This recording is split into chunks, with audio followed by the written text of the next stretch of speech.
जयंती सुरू झाली, पण आज आम्ही आमची वाढवडील विविध मुला कशी जयंती साजरी करतो. आम्ही ती जयंती साजरी करणं ती कुठल्याही महापुरुषाची असेल ती त्यांना अपेक्षित नव्हती.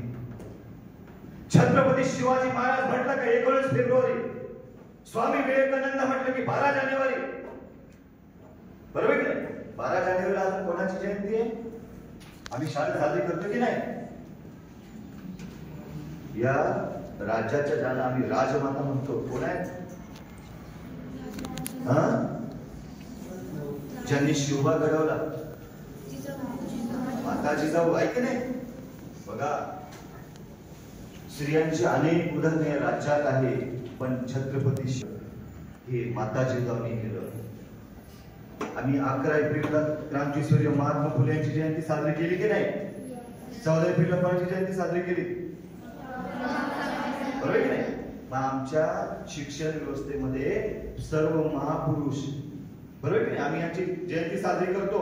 पण लक्षात घ्या विद्यार्थ्यांनो, 1869 साली जवळजवळ तब्बल 12 वर्ष महात्मा फुले यांचं निधन झाल्यानंतर तब्बल 12 वर्ष जयंती साजरी व्हायची. पण ती कशाची व्हायची? आज डीजेच्या तालावर नाचायचं, 90 मारायची, नाचायचं, ही जयंती नाही. ती विचारांची जयंती. 12 दिवस तो विचाराचा संघर्ष, विचार पेरण्याचं मिशन चालायचं, ती त्याला जयंती म्हणतात. आज जर आम्ही जर बघितलं, इथले अधिकारी असतील, इथले प्राचार्य, शिक्षक वर्ग असतील, इतर विद्यार्थी असतील, आम्ही लक्षात घ्यायला पाहिजे, प्रत्येक महापुरुषाचे विचार आमच्या डोक्यात 365 दिवस असले पाहिजे. 24 तासापैकी एका तरी महापुरुषाचा विचार तुमच्या डोक्यात असला पाहिजे.